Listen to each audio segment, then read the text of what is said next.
Strategi pembelajaran ekspositori merupakan cara pembelajaran yang berfokuskan pada proses penyampaian materi secara verbal atau secara lisan oleh seorang pendidik kepada sekelompok siswa yang dimana bertujuan agar siswa dapat menguasai materi pelajaran yang disampaikan secara optimal.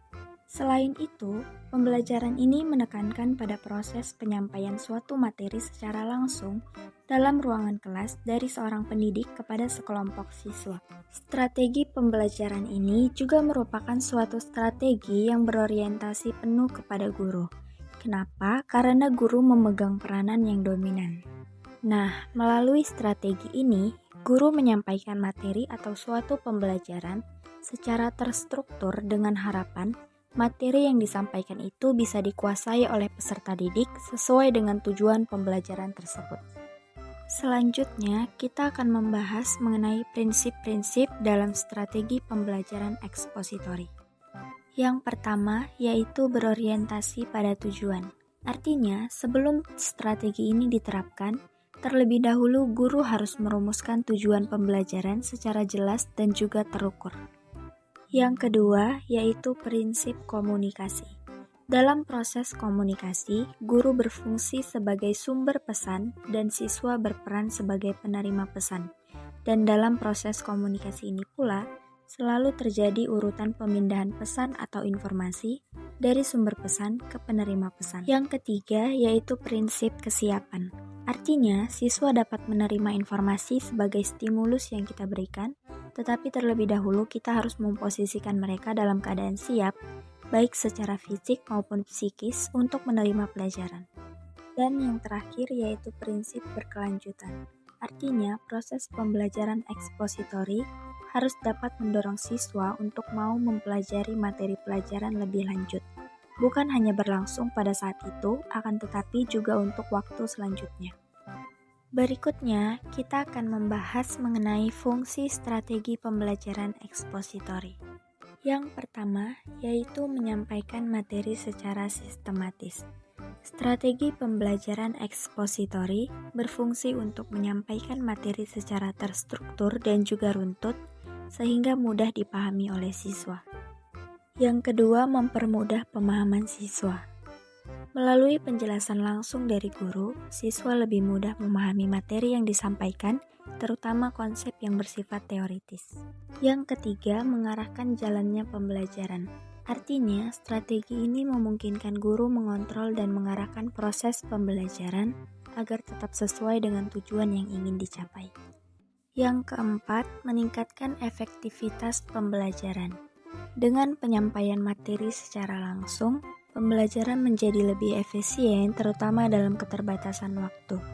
Dan yang kelima, memberikan dasar pengetahuan awal, di mana strategi ekspositori membantu siswa memperoleh pemahaman dasar sebelum masuk ke tahap pembelajaran yang lebih kompleks.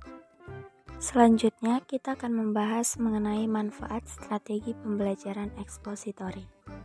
Manfaat yang pertama yaitu peningkatan pemahaman konsep siswa, di mana penggunaan strategi pembelajaran ekspositori mampu meningkatkan pemahaman konsep peserta didik secara signifikan. Hal ini dikarenakan penyampaian materi dilakukan secara langsung, teratur, dan juga mudah dipahami. Yang kedua, peningkatan hasil belajar, di mana strategi pembelajaran ekspositori memberikan pengaruh positif terhadap peningkatan hasil belajar siswa. Hal tersebut dikarenakan penyajian materi yang dilakukan secara jelas dan juga terstruktur, sehingga siswa dapat lebih fokus dalam memahami pelajaran. Yang ketiga, peningkatan motivasi belajar. Walaupun pembelajaran berpusat pada guru, penjelasan yang jelas dan juga mudah dipahami membuat siswa lebih percaya diri. Yang terakhir, peningkatan kemampuan mengingat materi, di mana penyampaian materi yang dilakukan secara berulang dan juga sistematis membantu siswa menyimpan informasi dalam jangka waktu yang lebih lama. Selanjutnya, kita akan membahas mengenai kelebihan dan kekurangan strategi pembelajaran ekspositori. Terlebih dahulu, kita akan membahas kelebihan strategi pembelajaran ekspositori. Yang pertama, guru mengontrol materi dan memantau pemahaman siswa. Artinya, guru dapat mengatur urutan penyampaian materi secara sistematis sehingga lebih mudah mengetahui sejauh mana siswa memahami pelajaran. Yang kedua, efektif untuk materi luas dengan waktu terbatas. Artinya, strategi ini membantu menyampaikan banyak materi dalam waktu singkat karena berpusat pada penjelasan langsung dari guru. Yang ketiga, menggabungkan penjelasan dan observasi atau demonstrasi. Artinya, siswa tidak hanya mendengar penjelasan, tetapi juga dapat melihat contoh atau demonstrasi sehingga pemahaman menjadi lebih jelas. Yang keempat, cocok untuk kelas besar. Artinya, strategi ini tetap efektif digunakan meskipun jumlah siswa banyak karena penyampaian materi dilakukan secara langsung kepada seluruh kelas. Yang kedua, mengenai kekurangan strategi pembelajaran ekspositori. Yang pertama, bergantung pada kemampuan menyimak siswa. Artinya, strategi ini efektif hanya bagi siswa yang mampu mendengar dan memahami dengan baik, sehingga kurang cocok bagi siswa dengan kemampuan menyimak rendah. Yang kedua, tidak mengakomodasi perbedaan individu, di mana perbedaan kemampuan, minat, bakat, dan gaya belajar siswa sulit terpenuhi karena pembelajaran bersifat seragam. Yang ketiga, kurang mengembangkan kemampuan sosial dan berpikir kritis. Artinya, karena dominan ceramah, siswa kurang terlibat aktif sehingga kemampuan interaksi dan berpikir kritis tidak berkembang optimal. Yang keempat, sangat bergantung pada kemampuan guru, di mana keberhasilan ditentukan oleh kesiapan, penguasaan materi, komunikasi, dan pengelolaan kelas oleh guru. Yang terakhir, komunikasi satu arah membatasi pemahaman siswa. Artinya, interaksi yang minim membuat guru sulit mengetahui tingkat pemahaman siswa dan pengetahuan siswa terbatas pada apa yang disampaikan guru. Setelah itu, kita akan membahas mengenai karakteristik strategi pembelajaran ekspositori. Karakteristik yang pertama yaitu berpusat pada guru sebagai sumber utama informasi, di mana guru menjadi pusat pembelajaran yang menyampaikan materi secara langsung dan mengatur jalannya proses belajar. Yang kedua, penyampaian materi secara sistematis dan juga terstruktur, di mana materi disusun dan disampaikan secara berurutan agar mudah dipahami siswa. Yang terakhir, efektivitas dalam meningkatkan pemahaman dan hasil belajar. Artinya, penyampaian yang jelas dan langsung membantu siswa lebih mudah memahami materi dan meningkatkan hasil belajar. Selanjutnya, kita akan membahas mengenai tujuan strategi pembelajaran ekspositori. Tujuan strategi pembelajaran ekspositori yang pertama yaitu menyampaikan materi secara jelas, terarah, dan sistematis. Strategi ini bertujuan agar materi dapat disampaikan secara runtut dari yang sederhana ke kompleks, sehingga siswa lebih mudah mengikuti alur pembelajaran dan memahami konsep secara bertahap. Yang kedua, mencapai penguasaan materi dalam waktu yang efisien. Dengan penjelasan langsung dari guru, materi yang cukup luas dapat disampaikan dalam waktu relatif singkat tanpa melalui proses penemuan yang panjang.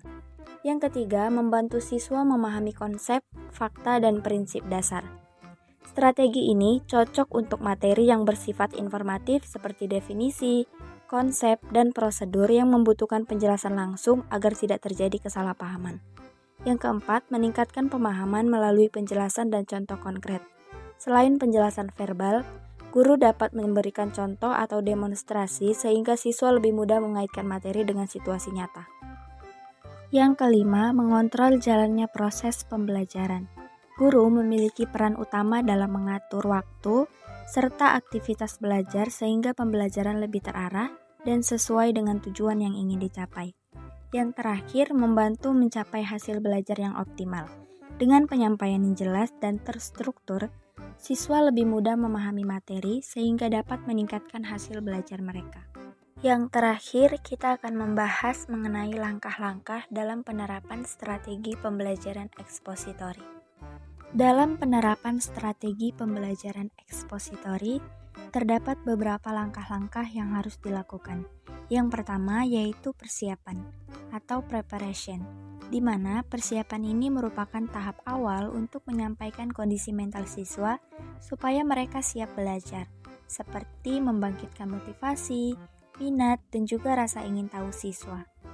Yang kedua yaitu penyajian atau presentation, di mana dalam tahap penyajian ini merupakan tahap penyampaian materi oleh guru secara jelas agar materi tersebut mudah dipahami, yaitu dengan memperhatikan beberapa hal seperti bahasa, intonasi, dan juga interaksi dengan siswa. Yang ketiga yaitu korelasi atau correlation, di mana dalam tahap ini yaitu menghubungkan materi pelajaran dengan pengalaman atau pengetahuan yang sudah dimiliki siswa agar pembelajaran tersebut lebih bermakna. Yang keempat yaitu menyimpulkan, di mana pada tahap menyimpulkan ini merupakan tahap merangkum inti materi sehingga siswa lebih mudah memahami pokok-pokok penting dari pembelajaran. Dan yang terakhir yaitu pengaplikasian atau application, di mana pada tahap yang terakhir ini merupakan tahap penerapan materi melalui tugas atau bisa juga dengan teks untuk mengetahui sejauh mana tingkat pemahaman siswa tersebut. Assalamualaikum warahmatullahi wabarakatuh. Halo anak-anak, bagaimana kabarnya hari ini? Semoga anak-anak dalam keadaan sehat dan semangat untuk mengikuti pembelajaran kita kali ini. Nah, dalam video kali ini kita akan belajar tentang sifat-sifat benda. Pernahkah anak-anak memperhatikan benda yang ada di lingkungan sekitar? Dan tahukah anak-anak wujud benda apa saja yang ada di lingkungan kalian? Setiap benda memiliki wujud benda yang berbeda-beda tentunya. Benda tersebut akan memiliki banyak sekali kegunaan bagi kehidupan kita semua. Nah, untuk pembahasan lengkapnya, kita simak baik-baik video berikut ini ya anak-anak. Berdasarkan wujudnya, benda dapat dibedakan menjadi 3, yaitu benda padat, benda cair, dan benda gas. Nah, coba anak-anak perhatikan gambar berikut ini. Di sini terdapat gambar meja, minyak goreng, dan balon. Nah, dari ketiga gambar tersebut, coba anak-anak tebak, meja termasuk benda padat, cair, atau gas ya? Benar sekali, meja adalah benda padat. Kemudian, bagaimana dengan minyak goreng? Ya, minyak goreng adalah benda cair. Nah, kemudian balon. Anak-anak tentu sudah pernah meniup balon, bukan? Nah, benda apa ya yang di dalam balon sehingga mampu membuat balon menjadi besar dan mengembang? Ya, betul sekali. Benda yang ada di dalam balon adalah benda gas. Benda padat. Coba anak-anak amati buku, meja, dan batu yang ada di sekitar kalian ya. Apakah benda tersebut berubah? Benda tersebut tidak akan berubah bentuk, ukuran, dan beratnya. Karena benda-benda tersebut termasuk benda padat. Nah, maka sifat benda padat yaitu bentuk dan volumenya tetap dan dapat digenggam. Benda cair. Contoh benda cair yaitu seperti minyak, air, susu, sirup, dan sampo. Nah, sifat benda cair yaitu yang pertama bentuknya berubah-ubah, yang kedua bentuknya mengikuti bentuk wadahnya, dan yang ketiga dapat melarutkan zat. Keempat, volumenya selalu tetap. Benda gas.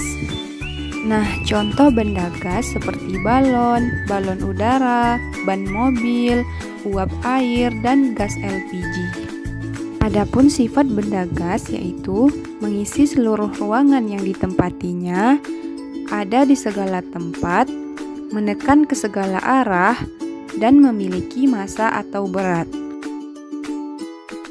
Nah, itulah tadi penjelasan tentang sifat-sifat benda. Semoga dapat difahami ya. Selamat belajar dan wassalamualaikum warahmatullahi wabarakatuh.